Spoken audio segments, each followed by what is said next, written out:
Podcast Historia Universal Contemporánea. Temporada 6, Episodio 9. Punto de ruptura. China y la Unión Soviética. Bienvenidos, esto es Historia Universal Contemporánea, el podcast en el que analizamos procesos históricos que tienen que ver con nuestro presente. Antes de iniciar, quiero hacer una fe de erratas, y es que en la redacción del episodio anterior titulado Watergate, se cometieron dos imprecisiones. La primera es que los papeles del Pentágono fueron publicados en una primera parte por el New York Times el 13 de junio de 1971 y 5 días después, el 18 de junio, por el Washington Post, que inició la publicación de otras partes de los papeles del Pentágono. Esto es, que fueron publicados por ambos medios, el Post y el Times, y no solo por el New York Times, como podría sugerir la redacción del episodio. Al respecto, agradezco a quien hizo el comentario con la precisión en la caja de comentarios de Spotify. La segunda imprecisión consiste en que la elección de 1972 en Estados Unidos tuvo lugar el martes 7 de noviembre de 1972 y no el 5, como se indica en el episodio, pues la elección de presidente de Estados Unidos se hace el primer martes después del primer lunes de noviembre del año en cuestión. Sin más que decir, continuemos con el episodio que nos ocupa. Y es que estamos en febrero, mes del amor y la amistad, y hace unos días fue 14 de febrero, así que vamos a platicar un poco de relaciones. Y no es lo que estás pensando. Hoy vamos a platicar de la ruptura sino-soviética y en general de las rupturas que se vivían detrás de la cortina de hierro en los años 50 y 60 del siglo pasado. Y es que a pesar de que no es muy difundido por esta visión que se suele tener de la Guerra Fría como un conflicto bipolar entre Estados Unidos y la Unión Soviética, lo cierto es que dentro del bloque socialista había también una serie de tensiones y conflictos que son en cierta manera una guerra fría dentro de la Guerra Fría. La ruptura entre China y la Unión Soviética es una de las historias más intrigantes de la Guerra Fría, un drama político que moldeó el equilibrio global y redefinió el destino del socialismo internacional. En este episodio exploraremos cómo la relación entre estos dos gigantes comunistas se deterioró, pasando de la fraternidad revolucionaria a un enfrentamiento político e incluso militar. Para iniciar nuestro relato, vamos a retroceder un poco en el tiempo respecto de nuestro último episodio que trató sobre Watergate, y nos vamos a situar en la década de los 50 del siglo pasado. Hago la aclaración de que a pesar de que la historia suele verse como un conjunto de sucesos cronológicamente acomodados, lo cierto es que nada puede estar más alejado de la realidad que esta visión. La reconstrucción de los hechos a veces debe prescindir de la cronología y específicamente en la Guerra Fría, donde debemos enfocarnos en dos bandos que no tenían sus procesos históricos sincronizados, porque de hecho no tendrían por qué estar sincronizados, y se impone entonces a veces ir hacia adelante o hacia atrás según sea necesario para tratar de reconstruir de manera efectiva el relato histórico. Así, vayamos hacia atrás, a la década de 1950. Específicamente a 1953, cuando Yosif Vissarionovich Dushushvili, mejor conocido como Stalin, murió en Moscú el día 5 de aquel marzo, en circunstancias que hoy son objeto de debate. Ya en el episodio 5 de esta temporada hemos tocado un poco el tema, pero ahora vamos a profundizar.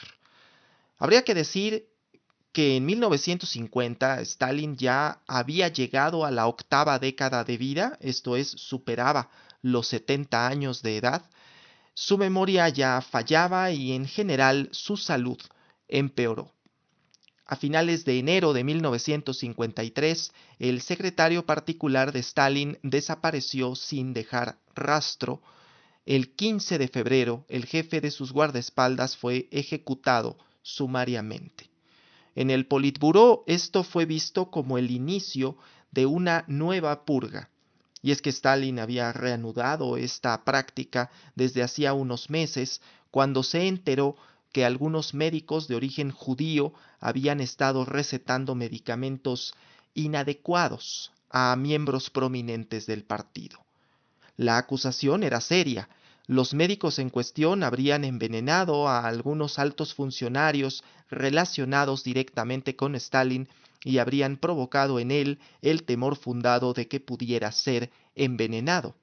No sobra decir que Stalin era una persona sumamente cautelosa y en este punto tenía miedo hasta de su sombra. Pues bien, 13 días más tarde, el sábado 28 de febrero de 1953, Stalin se habría reunido en su dacha de Kunstevo con Lavrenti Beria, Georgi Malenkov, Nikita Khrushchev y Nikolai Bulganin. A partir de aquí habrá dos versiones. Una que narra que esta reunión fue amistosa, que tuvieron una cena e incluso vieron una película y permanecieron hasta las 4 de la madrugada del 1 de marzo. La segunda versión sostiene que esta reunión no fue para nada pacífica y que algunos asistentes a esta reunión le habrían exigido al líder soviético que liberara a los médicos detenidos en estas purgas y que incluso algunos habrían roto sus identificaciones como miembros del partido en las narices de Stalin, quien, encolerizado y fuera de sí, se habría retirado a dormir aquella madrugada del 1 de marzo. Lo cierto es que Stalin no salió de sus aposentos aquel 1 de marzo y fue hasta las 10 de aquella noche finalmente que su mayordomo se aventuró a entrar en su habitación. No sobra decir que Stalin no permitía que nadie lo molestara, so pena de muerte, literalmente, y es por esa razón que su mayordomo esperó por varias horas antes de envalentonarse para abrir la puerta de la habitación del líder soviético. Lo que el mayordomo de Stalin encontró es para dejar estupefacto a cualquiera. Stalin con la ropa que portaba el día anterior, tirado en el suelo sin poder hablar. Joseph Stalin habría sufrido un accidente cerebrovascular fulminante. La agonía de Stalin se prolongó durante las siguientes 4 jornadas y en lo que parecía una mejoría, se cuenta que miró a los presentes en su lecho de muerte, entre los que se contaban muchos miembros del Politburó y su propia hija, y con un gesto amenazante y fúrico levantó su brazo izquierdo como amenazándolos a todos y expiró.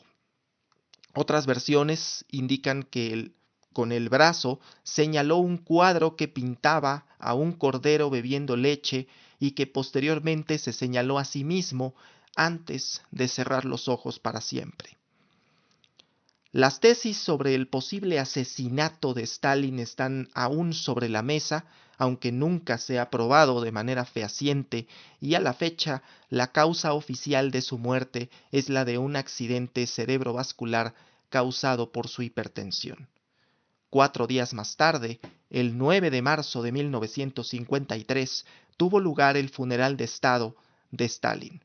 La sucesión del liderazgo de la Unión Soviética había comenzado y, como también dijimos en episodios anteriores, al final fue Nikita Khrushchev quien en septiembre de 1953 ocupó el cargo de primer secretario del Comité Central del Partido Comunista de la Unión Soviética, que en la práctica era el cargo de líder de la Unión Soviética.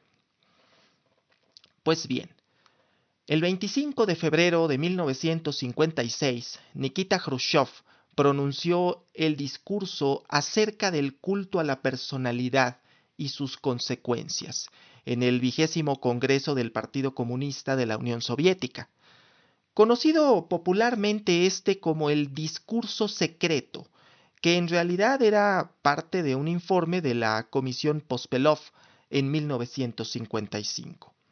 Se le dice secreto porque en realidad fue solo un selecto grupo de miembros del partido los que conocieron este informe, aunque posteriormente sería conocido también por líderes como Mao y los líderes de los países de Europa Oriental. Hoy, 7 décadas más tarde, este discurso secreto es público y cualquiera puede tener acceso a él en la red. Este discurso o informe secreto dio cuenta de una serie de problemas con el estalinismo, comenzando con el culto a la personalidad que se generó durante su régimen, pero también las políticas que tenía tanto para las relaciones exteriores como lo que ocurría al interior de la Unión Soviética, específicamente lo que había ocurrido durante la Gran Purga en los años 30. El culto a la personalidad de Stalin fue denunciado como el detonante de mucho de lo ocurrido en el periodo en el que fue líder de la Unión Soviética y de cómo su opinión no era ni podía ser cuestionada, en clara contravención a los principios del marxismo-leninismo, que incluso el propio Lenin había advertido ya de algunos de esos peligros. Así las cosas, Mao había vencido en la revolución en 1949 en China, y a pesar de haber recibido un trato muy desigual por parte de Stalin, su objetivo era claro. China no era, no debía ser, un satélite más de la Unión Soviética. Y aunque las opiniones personales de Stalin hacia Mao no eran precisamente favorables, como ya lo dijimos en episodios anteriores, Mao había tomado muchos de los elementos del stalinismo, como lo es el culto a la personalidad dentro de su país, lo que era una parte fundamental de la llamada Revolución Cultural China. De hecho, esta revolución cultural iniciada en 1966 fue uno de los pilares sobre los cuales se afianzó el comunismo: eliminar gran parte de las ideas y costumbres tradicionales y capitalistas en China, imponiendo el maoísmo a través de la fuerza, destituyendo a los opositores al régimen y a quienes tuvieran ideas moderadas, así como imponiendo el libro rojo de Mao como obligatorio. En pocas palabras, y parafraseando un chiste de doble sentido muy común en México durante la Guerra Fría, el objetivo de la revolución cultural era que todos amaran a Mao. Parte de los valores que promovía el maoísmo era que el maoísmo, el socialismo, era completamente irreconciliable con el capitalismo y que por lo tanto las relaciones entre los dos sistemas tenían que ser necesariamente con guerra de por medio. Mao consideraba que, de ser necesario, no debía titubearse en usar las armas nucleares contra Estados Unidos y aliados. Será en este contexto que la desestalinización será una mala noticia y no será muy bien vista para las políticas internas de Mao, porque el inicio del proceso de desestalinización que se va a dar en el régimen de Khrushchev va a tener una serie de políticas que van a tratar de eliminar precisamente el culto a la personalidad, además de las otras políticas que Khrushchev adoptará. Pero vamos por partes. Sucede que el socialismo había tenido, por decirlo así, ya un primer cisma entre Yugoslavia y la Unión Soviética, todavía en tiempos de Stalin, de recién que había concluido la Segunda Guerra Mundial. A diferencia de los demás países de Europa del Este, Yugoslavia, bajo el liderazgo de Josip Broz Tito, rompió con la Unión Soviética en 1948.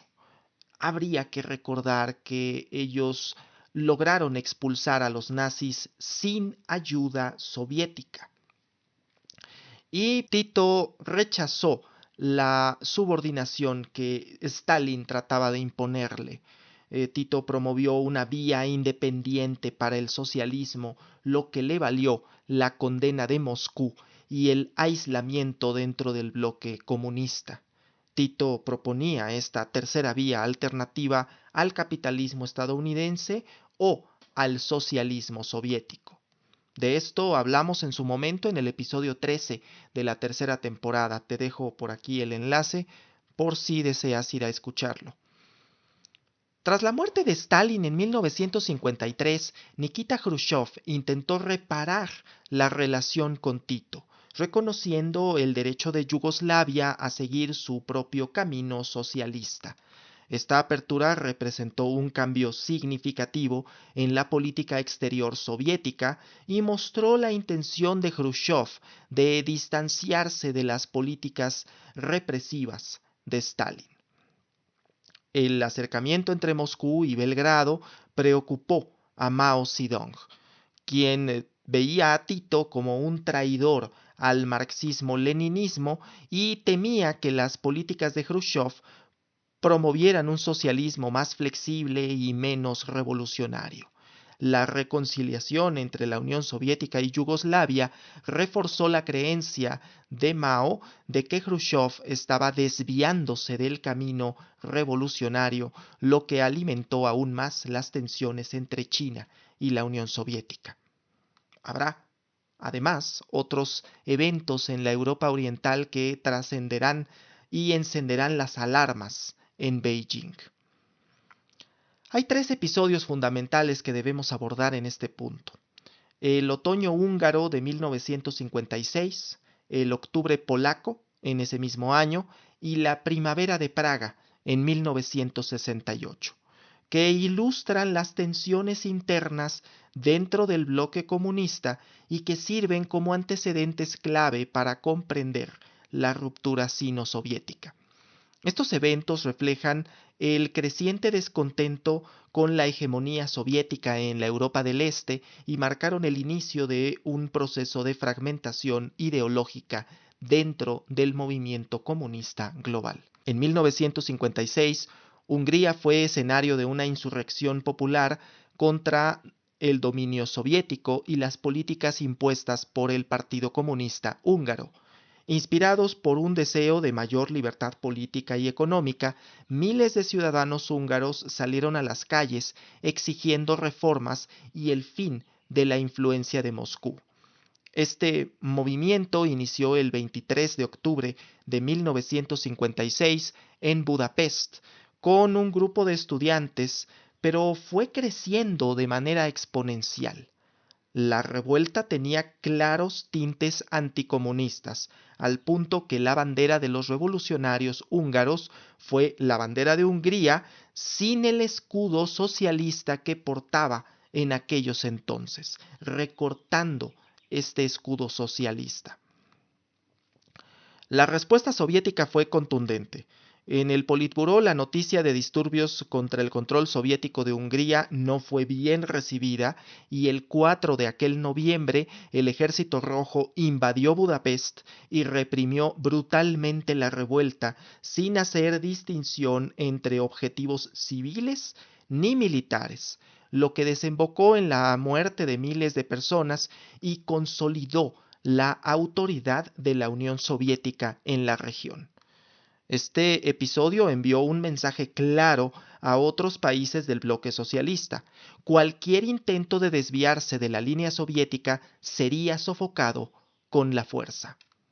Stalin había muerto, sí, pero eso no significaba de modo alguno que debiera cuestionarse el liderazgo de la Unión Soviética sobre el bloque socialista y el área de influencia que tanto había peleado a capa y espada tras el final de la Segunda Guerra Mundial. La crisis húngara evidenció las fisuras dentro del bloque socialista. Mientras algunos líderes de Europa del Este buscaban mayores grados de autonomía, Moscú reforzaba su control con métodos cada vez más represivos. El gobierno de Imre Nagy en Hungría intentó reformar el sistema desde dentro, pero su caída y posterior ejecución reafirmaron que la Unión Soviética no toleraría desviaciones ideológicas. Esto se suma a las protestas de Poznan en Polonia en 1956, que iniciaron con una serie de huelgas que exigían mejores condiciones laborales y que también fueron reprimidas por el gobierno polaco. No obstante, fueron el antecedente de lo que se conoce como el Octubre polaco, en que el gobierno polaco reconoció que algunas de estas protestas eran fundadas y aumentó los salarios. Los movimientos en Polonia no cesaron tan fácil. Comenzaron consignas nacionalistas que pretendían que Władysław Gomulka asumiera como primer secretario del Partido Obrero Unificado Polaco, con la clara idea de que Polonia tuviera líderes polacos y no impuestos desde Moscú. La Unión Soviética de Khrushchev amenazó con invadir Polonia, pero al tiempo estaba la problemática de Hungría, por lo que cuando Gomulka demostró que no iría en contra de los fundamentos del comunismo, Khrushchev accedió a transigir en la cuestión polaca. Hay que entender que esta revolución no tuvo los tintes anticomunistas que sí hubo en Hungría. Más de una década después, en 1968, la Primavera de Praga repitió el patrón de resistencia y represión. Bajo el liderazgo de Alexander Dubček, Checoslovaquia inició un proceso de reformas que buscaban establecer un socialismo con rostro humano, promoviendo mayor libertad de prensa, descentralización del poder y apertura económica. Sin embargo, la Unión Soviética, temerosa de que estas reformas pudieran debilitar su control sobre Europa del Este, lanzó la Operación Danubio en agosto de 1968, una invasión masiva que puso fin al experimento reformista checoslovaco. La invasión de Checoslovaquia demostró que cualquier intento de reforma dentro del bloque socialista sería suprimido con la fuerza militar, consolidando la doctrina Brezhnev, que justificaba la intervención soviética en cualquier país socialista que intentara desviarse de la línea oficial que daba el Kremlin. A nivel global, esto tuvo implicaciones significativas, ya que países como China vieron estas acciones como prueba de que la Unión Soviética había abandonado los principios revolucionarios y se había convertido en una potencia imperialista. Estados Unidos, por su parte, supo capitalizar estas tensiones dentro del bloque comunista. En 1956, aunque no intervino militarmente en la crisis húngara, utilizó la rebelión como una oportunidad para denunciar la represión soviética y reforzar su narrativa de la Guerra Fría. 12 años más tarde, la Primavera de Praga ofreció otro ejemplo de la intolerancia soviética hacia las reformas, lo que permitió a Washington consolidar una imagen como defensor de la autodeterminación y las libertades políticas, al menos en el discurso internacional. Todos estos eventos no pasaron desapercibidos en China. Mao Zedong, quien ya había comenzado a distanciarse de Moscú, interpretó todas estas intervenciones como una traición a los principios revolucionarios del comunismo y una muestra de la creciente tendencia de la Unión Soviética hacia el revisionismo. Como ya se ha dicho, en concepto de Mao, la Unión Soviética no debía titubear en hacer uso de las armas nucleares si fuera necesario, y en su visión, la crisis de los misiles en Cuba debería haberse llevado hasta el uso de esos misiles nucleares. Además, la brutal represión de los movimientos reformistas en Europa del Este, sumada al acercamiento con Yugoslavia, contribuyó a que Mao consolidara su visión de que la Unión Soviética, bajo el liderazgo de Khrushchev, se estaba alejando del verdadero marxismo-leninismo, lo que fortaleció su decisión de romper definitivamente con la Unión Soviética. Tal parecía que ahora el marxista de margarina era Khrushchev y no Mao. La tensión aumentó aún más cuando Khrushchev visitó Beijing en 1958. Las reuniones fueron frías, marcadas por desacuerdos sobre estrategias militares y políticas. Mao rechazó la idea de una defensa nuclear compartida bajo liderazgo soviético, viéndola como un intento de subordinación. Además, China comenzó a criticar públicamente la política soviética, acusándola de revisionismo. El punto de quiebre finalmente llegó en 1960, cuando la Unión Soviética retiró a sus asesores técnicos de China y canceló proyectos conjuntos, incluyendo plantas industriales cruciales para la economía china. Este acto fue percibido como un intento de socavar el desarrollo del país. Mao, por su parte, intensificó su retórica, tachando a los soviéticos de imperialistas disfrazados, lo que va a ser muy importante en su revolución cultural 6 años más tarde. Las diferencias ideológicas se convirtieron en conflictos geopolíticos en 1969, cuando los enfrentamientos armados en la frontera del río Ussuri marcaron el clímax de la hostilidad. Estas escaramuzas no solo reflejaban la pugna entre visiones del comunismo, sino también el deseo de ambos países de consolidar su influencia en la región. A este conflicto lo conocemos hoy como el conflicto fronterizo sino-soviético y se desarrolló entre el 2 de marzo y el 11 de septiembre de 1969, tras una serie de ataques personales en los que Khrushchev incluso había comparado a Mao con Hitler y que terminaron en lo que llamamos statu quo ante bellum, esto es, la situación previa a la guerra. Tal vez tuvo que ver la charla que sostuvieron los primeros ministros chino y soviético cuando este último hizo escala en Beijing en su viaje con motivo de los funerales de Ho Chi Minh, el líder vietnamita que falleció el 2 de aquel septiembre de 1969. Pero la relación entre ambos ya estaba sumamente desgastada. La creciente enemistad entre China y la Unión Soviética llevó a un cambio estratégico en la Guerra Fría. En 1971, la República Popular China fue admitida en la ONU y obtuvo el asiento permanente en el Consejo de Seguridad, reemplazando a Taiwán. De ahí en adelante, el estatus político de la República Popular China ya no sería cuestionado. Un año después, en 1972, el presidente de Estados Unidos, Richard Nixon, visitó Beijing, marcando un giro en la política internacional y el inicio de una relación diplomática plena entre Estados Unidos y China, consolidando la fractura con la Unión Soviética.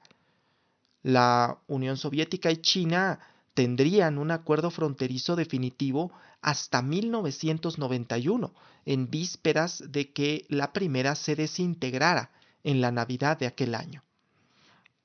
Este episodio nos recuerda que las alianzas políticas, por sólidas que parezcan, están sujetas a las complejidades del poder y la ideología. La relación entre China y la Unión Soviética ya no sería la misma, y quedaría marcada por ambiciones compartidas y rivalidades irreconciliables, y ofrece lecciones sobre la fragilidad y la dinámica de las relaciones internacionales, pero además permite entender cómo funciona actualmente el sistema de relaciones entre Rusia y China en este bloque que hoy conocemos como BRICS. Y bien, hemos llegado al final de este episodio. Quiero agradecerte por haber escuchado hasta el final y te invito a suscribirte a mi canal de YouTube si aún no lo has hecho, así como a compartir el contenido si es de tu agrado. Muchas gracias y hasta la próxima. Este episodio fue escrito, producido y narrado por Raimundo Manuel Salcedo Flores. La bibliografía consultada por estricto orden alfabético del apellido del autor es John Lewis Gaddis, Nueva Historia de la Guerra Fría. Eric Hobsbawm, Historia del siglo XX. Álvaro Lozano, La Guerra Fría. Vladislav Zubok, Un imperio fallido, la Unión Soviética durante la Guerra Fría.